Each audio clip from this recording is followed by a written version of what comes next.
मिनशैतानिर्रजीम बिस्मिल्लाहिर्रहमानिर्रहीम। स्टूडेंट्स, आज आपकी खिदमत में एक नए लेक्चर के साथ हाजिर हैं।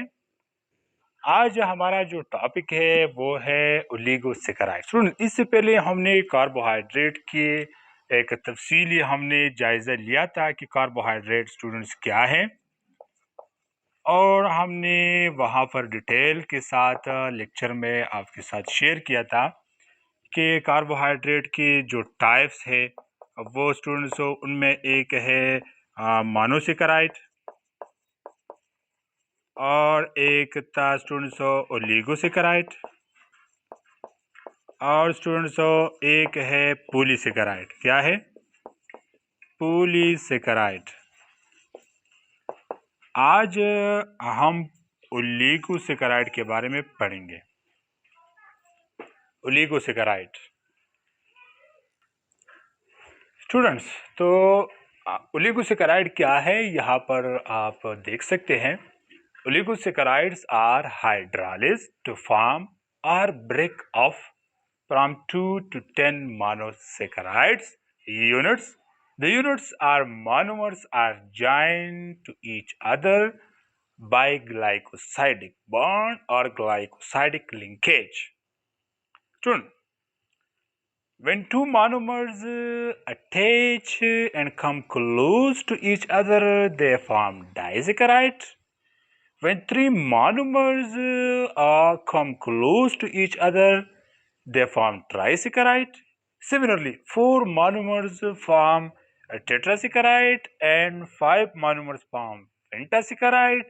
And similarly, six monomers form hexasaccharide and seven monomers form heptasaccharide and eight monomers form octasaccharide, and similarly nanosaccharide and decasaccharide.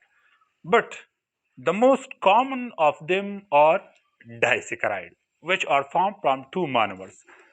Students, गौर से देखिए कि इन बातों का मतलब क्या है।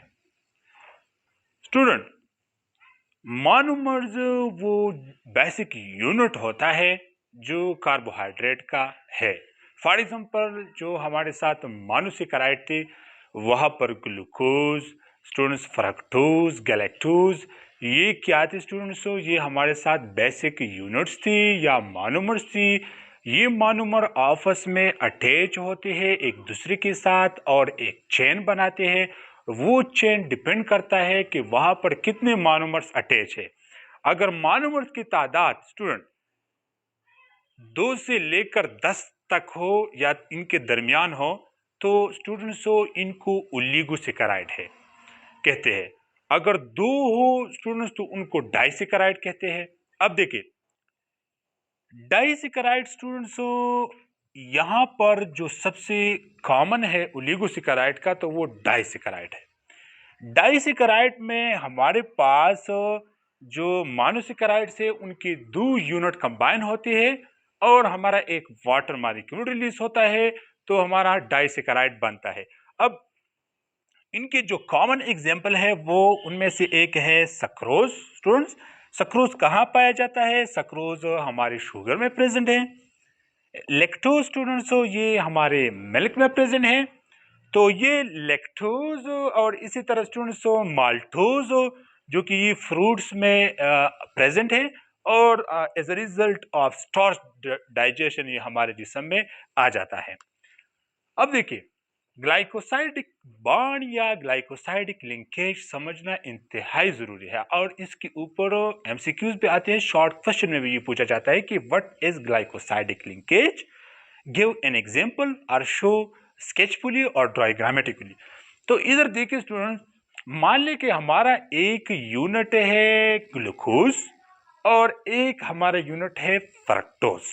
अब देखिए, ग्लूकोज और फ्रक्टोज दोनों में 6 कार्बन होते हैं। इससे पहले हमने डिटेल से ये बात डिस्कस की है कि ग्लूकोज, फ्रक्टोज और एक गैलेक्टोज, ये 3 स्टूडेंट्स मोनोसैकेराइड हैं, मोनोमर्स हैं। इनके हमारे साथ जो फार्मूलाज है वो सेम है, लेकिन इनका जो 3 डायमेंशनल स्ट्रक्चर है वो डिफरेंट है। तो इन वजह से इनको स्टूडेंट्स कहते हैं आइसोमर्स, और वहाँ पर स्टीरो आइसोमेरिज्म पाया जाता है। तो ग्लूकोज और फ्रक्टोज ये जब दोनों आपस में कम क्लोज आ जाती है तो क्या होता है, यहाँ पर स्टूडेंट्स इनका OH ग्रुप और यहाँ पर OH ग्रुप ये कम क्लोज आ जाता है। एक यूनिट का OH दूसरी यूनिट की स्टूडेंट्स किससे हाइड्रोजन, एक से हाइड्रोजन आता है और एक से OH, तो यहाँ पर बच जाता है सिर्फ ऑक्सीजन। क्या? ऑक्सीजन। तो देखिए, माने कि यहाँ पर OH ग्लूकोज का आया और H हमारा फ्रक्टोज का आया, तो ये रिएक्शन के लास्ट में स्टूडेंट्स वाटर की फॉर्मेशन करेगा, वाटर। और जो हमारे पास ये दो यूनिट है ग्लूकोज और फ्रक्टोज, तो इनके दरमियान ऑक्सीजन का एक ब्रिज बनेगा और इस ब्रिज को स्टूडेंट्स कहते हैं ग्लाइकोसाइडिक लिंकेज और glycosidic bond. Students, glycosidic bond इसको इसलिए कहते हैं कि ग्लाइको का मतलब है ग्लूकोज, क्योंकि ये ग्लूकोज और फ्रक्टोज के दरमियान ये बॉन्ड बना, तो इसलिए इसको ग्लाइकोसाइडिक लिंकेज भी कहते हैं। अब देखिए स्टूडेंट्स, तो हमारा जो यहाँ पर ये लिंकेज बना, तो ये लिंकेज बेसिकली एक डाइसैकेराइड बना। स्टूडेंट्स, क्या बना? डाइसैकेराइड। अब ये डाइसैकेराइड इसको हम कहते हैं सक्रोज। क्या? सक्रोज। तो अब से पूछा जाता है कि सक्रोज कैसे बनता है, तो आपका जवाब होना चाहिए कि जब ग्लूकोज और फ्रक्टोज जो कि ये मोनोमर है या मोनोसैकेराइड है, ये आपस में स्टूडेंट्स रिएक्ट करे, as a result water molecule हमारा रिलीज हो जाए, तो हमारा सक्रोज बनेगा। स्टूडेंट्स, अब देखिए जो अहम और इम्पॉर्टेंट चीजें हैं वो यहाँ पर है। स्टूडेंट, एक हमारा डाइसैकेराइड है सक्रोज, जो कि यहाँ पर मैंने लिखा है, एक हमारा है लैक्टोज और एक है माल्टोज। अब देखिए स्टूडेंट्स, सक्रोज चूंकि ये शुगर से ऑब्टेन होता है और सक्रोज की जो मोनोमर्स है, जो इनकी बेसिक यूनिट्स है, वो यहाँ पर ग्लूकोज है और फ्रक्टोज है। क्या है? ग्लूकोज और फ्रक्टोज। तो ये दोनों जब आपस में रिएक्ट करते हैं तो हमारा सक्रोज बनता है और यहाँ पर स्टूडेंट्स वाटर मॉलिक्यूल जो है वो रिलीज होता है। The formation of disaccharide is accompanied by the release of a water molecule. अब ये सक्रोज स्टूडेंट्स जब इसकी ब्रेकडाउन हम करते हैं, ब्रेकडाउन, तो ब्रेकडाउन भी इसकी इजी है, लेकिन ब्रेकडाउन के दरमियान जहां पर ये बना था तो वाटर मॉलिक्यूल रिलीज हुआ था। अब यहां पर इसके लिए स्टूडेंट्स वाटर मॉलिक्यूल रिक्वायर होगा। क्या होगा? रिक्वायर होगा। ये वाटर मॉलिक्यूल स्टूडेंट्स क्या करता है? वाटर मॉलिक्यूल जब आता है तो ये ग्लाइकोसाइडिक लिंकेज या बॉन्ड को ब्रेक करता है और इसके मोनोमर्स या छोटी यूनिट्स बनाते हैं, जो कि सक्रोज के लिए थी ग्लूकोज और फ्रक्टोज। लेकिन एक अहम पॉइंट ये है कि सक्रोज जब अपने स्मॉल मोनोमर्स में कन्वर्ट होता है तो यहाँ पर एक स्पेशल इसके लिए एंजाइम भी रिक्वायर होता है। क्या होता है? एंजाइम। और वो डिपेंड करता है कि हमारा डाइसैकेराइड कौन है। अगर डाइसैकेराइड हमारा सक्रोज है तो इसके लिए जो एंजाइम आएगा तो उसका नाम होगा सक्रेज। क्या? सक्रेज। तो सक्रेज एंजाइम और वाटर की अवेलेबिलिटी में सक्रोज हमारा ग्लूकोज और फ्रक्टोज में चला जाएगा। सिमिलरली स्टूडेंट्स, यहाँ पर अगर आप देखें तो लैक्टोज है। क्या है? लैक्टोज, जो कि ये मिल्क में प्रेजेंट होता है। लैक्टोज इंटॉलरेंस भी एक डिसऑर्डर होता है डाइजेस्टिव सिस्टम का, जिसमें लैक्टोज की जो एब्जॉर्प्शन है वो इजी नहीं होता और कुछ लोगों को ये मसला भी होता है। लैक्टोज इंटॉलरेंस वो एक डिसऑर्डर है। तो होता क्या है कि ये लैक्टोज मिल्क में प्रेजेंट है। कहाँ पर प्रेजेंट है? मिल्क में। मिल्क में जब ये प्रेजेंट है तो ये मिल्क में स्टूडेंट्स हमारे जो इनकी छोटी यूनिट्स हैं, जो स्मॉल यूनिट्स है, तो उनमें एक ग्लूकोज है स्टूडेंट्स। ग्लूकोज क्या है? ग्लूकोज। और एक है स्टूडेंट्स हमारा गैलेक्टोज। क्या है? गैलेक्टोज। अब मान लें कि लैक्टोज जब इसकी ब्रेक डाउन होती है तो इसकी जो छोटी यूनिट्स बनते हैं वो ग्लूकोज और गैलेक्टोज बनता है। क्या? ग्लूकोज और गैलेक्टोज। स्टूडेंट्स, तो ये गैलेक्टोज और जो ग्लूकोज है, ये इनकी यूनिट्स हैं। सिमिलरली ये लैक्टोज स्टूडेंट्स, लैक्टोज जब ग्लूकोज और गैलेक्टोज में हमने इसका जब ब्रेक डाउन करना होता है तो क्या करना होता है स्टूडेंट्स? यहाँ पर एक स्पेशल एंजाइम रिक्वायर होता है और उसका नाम होता है लैक्टेज। क्या? लैक्टेज, जो कि वो मैंने यहाँ पर मेंशन किया है, लैक्टेज एंजाइम। तो लैक्टेज एंजाइम की अवेलेबिलिटी में लैक्टोज जो हमारा डाइसैकेराइड है वो 2 यूनिट्स में चला जाता है और उनमें एक है हमारा ग्लूकोज और दूसरा है हमारा गैलेक्टोज। क्या है? गैलेक्टोज। अब देखिए तीसरा जो बहुत अहम डाइसैकेराइड है स्टूडेंट्स, वो है हमारा माल्टोज। अल्लाह आपका भला करे, हमारा है वो माल्टोज। ये जो माल्टोज है, इधर देखिए, ये माल्टोज हमारा प्रेजेंट कहाँ होता है? ये हमारा फ्रूट्स में प्रेजेंट होता है। ये स्टूडेंट्स इधर देखिए, यहाँ पर ये माल्टोज, इसकी जब ब्रेक डाउन होती है तो हमारे 2 मोनोमर बनते हैं, 2 यूनिट्स, जिनमें एक ग्लूकोज है और एक हमारे साथ दूसरा भी ग्लूकोज है, जो कि ये बहुत इंपॉर्टेंट है एमसीक्यूज के हवाले से कि माल्टोज की जो ब्रेक डाउन होती है तो वो हमारे लिए कौन कौन से मोनोमर देते हैं? तो वो ग्लूकोज प्लस ग्लूकोज देते हैं। और ये ग्लाइकोसाइडिक लिंकेज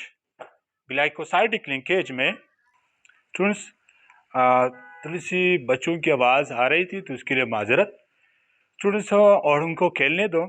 यहाँ पर होगा क्या कि ये ग्लूकोज और ग्लूकोज, ये तो 2 मोनोमर हो गए और इसका जो डाइसैकेराइड है वो माल्टोज हो गया।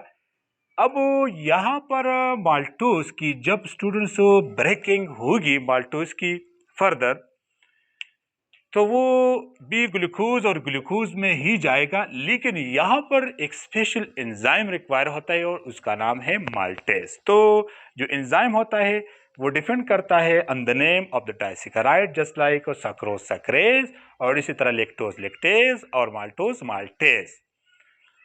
यहाँ पर जो अहम बात है जो मैं आपसे शेयर करना चाहता हूँ और वो ये है कि सक्रोज, लैक्टोज और माल्टोज, तीनों की जब ब्रेकिंग होती है स्टूडेंट्स,